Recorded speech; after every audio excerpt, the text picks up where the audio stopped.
Hi everybody, welcome back to Real Estate Investing Adventures. I'm your host, Joe Jurek, and welcome back to the A through Z series on how to do a deal, how to get a deal done. If you're a return guest, welcome. If you're new to my channel, who the heck am I? My name is Joe Jurek. I'm a real estate investor, and I have the ability to travel all over the country and work with real estate investors just like you to get started in real estate or take your real estate investing to the next level. Well, I'm so glad you joined me for this continuing series. If you haven't watched the other videos, make sure you do that. We are on the letter R today. R for the first topic is going to be realtors. All of you out there need a great real estate agent or a realtor to help you find great deals. Now, the thing is, when you look for a realtor, you gotta make sure they like working with real estate investors.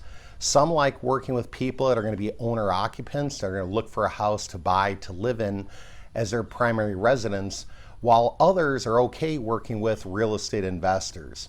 Now, I do understand that working with real estate investors for some can be a little bit frustrating because we look at a lot of properties, we make a lot of offers. Now, that could be considered the downside, but here's the upside for most realtors.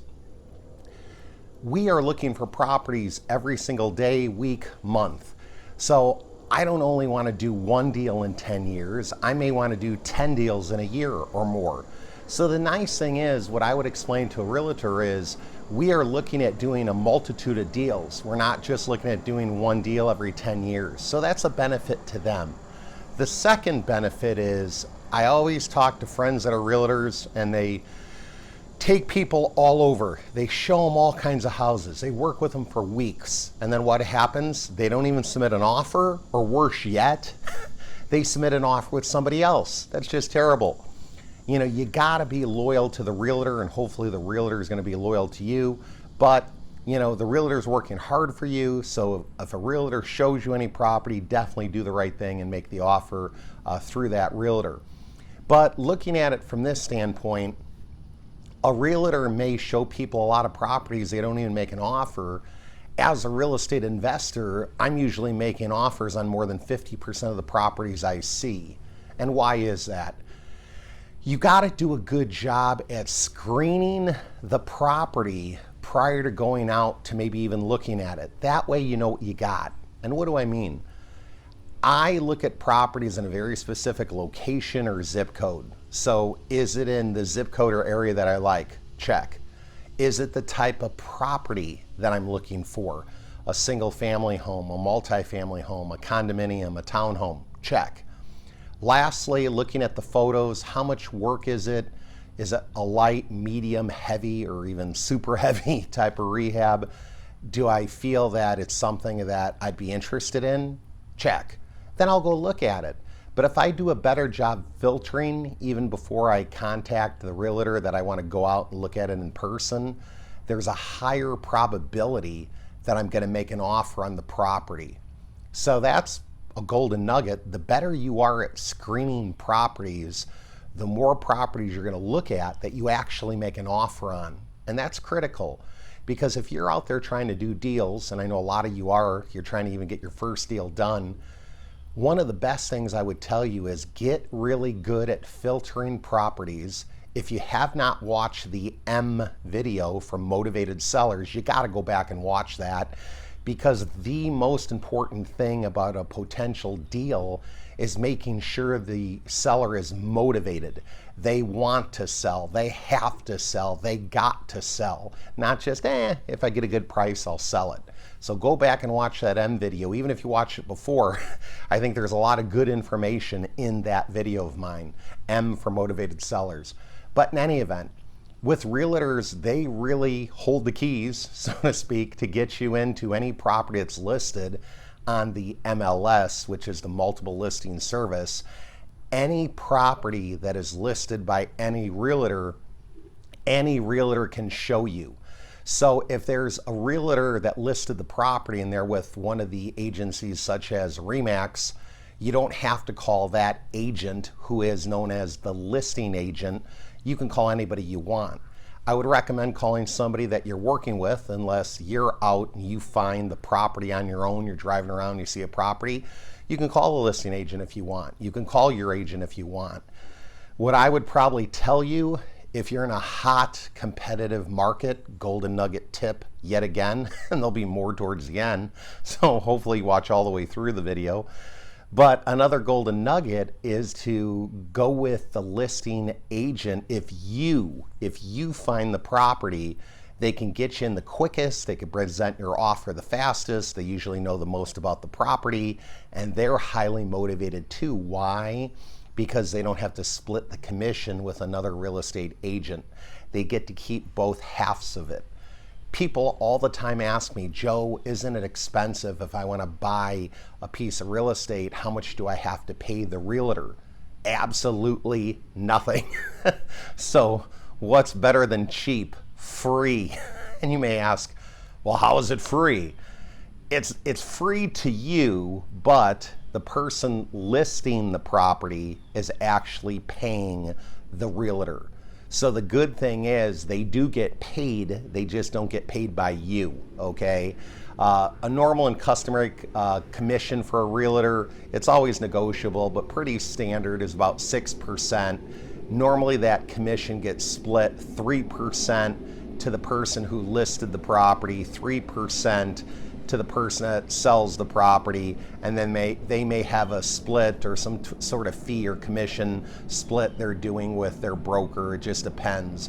But the beautiful thing about the listing agent, they don't have to do a split, so they're usually more motivated. Now, looking for a good realtor, here is my opinion. There's a lot of great realtors out there, and I gotta be honest, there's some that could probably use a little bit of improvement. But usually it's no fault of their own. Unfortunately, realtors can be in a profession where they do take continuing education, but sometimes they don't have the support structure they really need.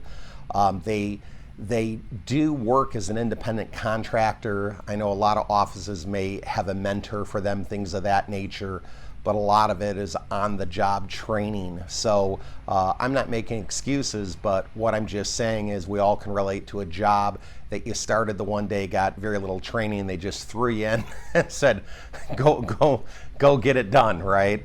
So in any event, as you work with a realtor, a lot of people like the realtors that have been in the business a long time. They do a lot of transactions, and don't get me wrong, they're great people, they got great teams.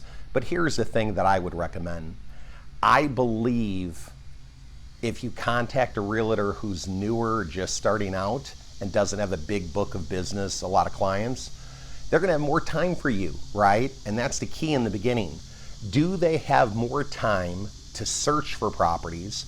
Do they have more time to show me properties? And do they have more time to make offers for me? Now, don't forget, you're not their only client, okay?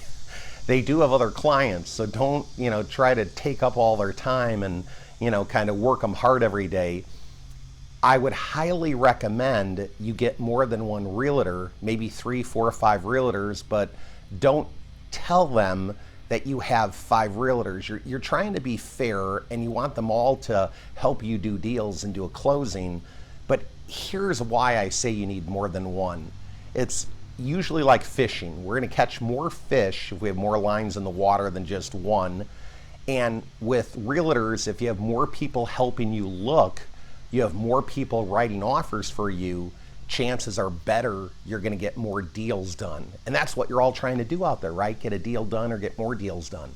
So my opinion is, work with multiple, but don't talk about it. It's like one of those things where if you're single out there and you go on a date Friday night and you say, hey, full and open disclosure, I just want to let you know, I got another date Saturday, another date Sunday. That date is not going to go too well on that Friday.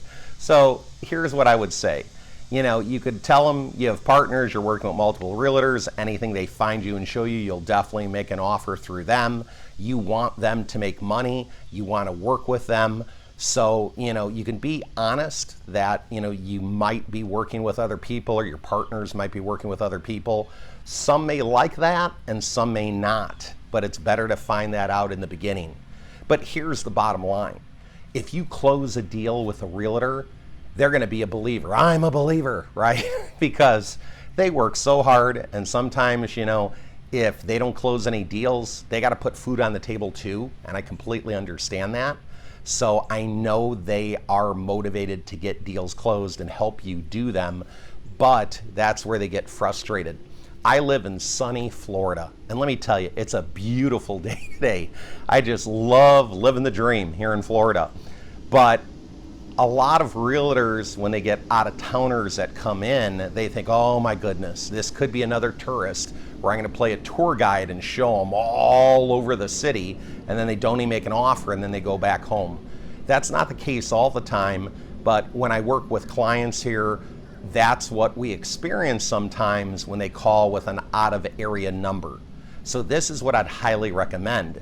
If you call a realtor and you have an out-of-area number, maybe let them know you're currently there right now, or you're living there, maybe just kept your number from another state. That will usually get you a call back. Sometimes if you're an out-of-area number, not always, but sometimes, they won't call you back.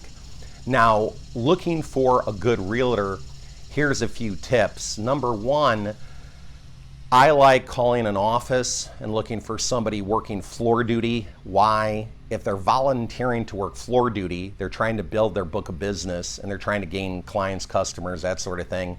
So if they're there working for free to answer the phone, to me, they're motivated, they're hungry.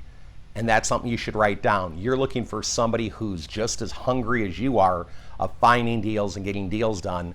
So that's somebody working floor duty or an open house. A lot of times you see an open house, the realtor's there just babysitting the home. And why are they there? They hope to meet people looking for properties. So if you want to find some maybe highly motivated realtors that are hungry, we'll look for somebody on floor duty, and also look for somebody that would be hosting an open house. Now, you're going to go through realtors over time. Another point I'll tell you is let them know you appreciate their effort. There's nothing that any employee or person doesn't feel more than wishing that they were more appreciated, whether it's on a personal level, friendship level, business level. So anytime people help you, not only realtors, but anybody, a little thank you note goes a long way. We can do a thank you text, we could do a thank you email, we could even do, buy a little card and write thank you in there for all your help. If people feel appreciated, they're gonna help you get deals. I'm just telling you that. I mean, that is a huge tip. It's not even a golden nugget. I'd call it a golden boulder, okay? And since you stuck with me, I got another last minute golden nugget tip for you, okay? When you call any realtor can get you into any MLS listed property. We know that. But here's the tip, okay? Ask every realtor you meet if they have any pocket listings or they have a network with other realtors in their office, other offices that may have a pocket listing. What is a pocket listing? It's an off-market, unlisted property. Now you may ask, well, why would they have that? Let me explain a few reasons why. Number one, somebody may have a tenant in a property and they don't want to put a for sale sign in front of their house because they don't want to scare off the tenant. So that property could be listed to be sold, but no for sale sign and not listed on the MLS. In another area, you could have real nosy neighbors. And what I'm telling you, nobody can relate to that, right? So in any event, we all have great neighbors. We do, but sometimes you have that one person, like Gladys from Bewitched, peeking through the curtains, okay? Remember what I told you earlier, neighbors see nothing, but neighbors know and see everything. So in any event, you don't want to list the property because you don't want the neighbors to know or whoever. That's another reason, okay? And here's yet another, okay? I work with some realtors that are property managers, and sometimes their owners are thinking about selling a property and they just want to explore the options, see if there's an interest and at what price. So there are a few realtors that I work with that are property managers that will call me and say the owner's thinking about selling. Are you interested in this area, this type of property? It's not yet listed, it's off market, Boom. Yet another way to find off-market deals. Aren't you glad you watched this to the end? Hopefully got even more ideas that you can add to that. I always say it's like peeling an onion. I give you an idea and you just unravel it, kind of like paper towels. You grab one and the whole roll goes, right? But in any event, I hope you've enjoyed this video about realtors. And remember, if you haven't watched my other videos about finding off-market unlisted properties, you should do that. If you haven't watched my other YouTube videos, make sure you subscribe, hit the button to subscribe to it, because I try to share as much as I can with everybody. I want to see you out there doing deals. I want to hear about your deals. I want to hear your questions. So be sure to give me the thumbs up, like the video, share the video on social media. I love it. And then if you want to answer questions or leave comments, I always love reading those. That way I know somebody is out there watching, right? So in any event, go out there and make it a great day. Live life in the moment with no regrets. Take care, believe and achieve. Bye-bye. Do it now. Believe and achieve. Take care. Yeah!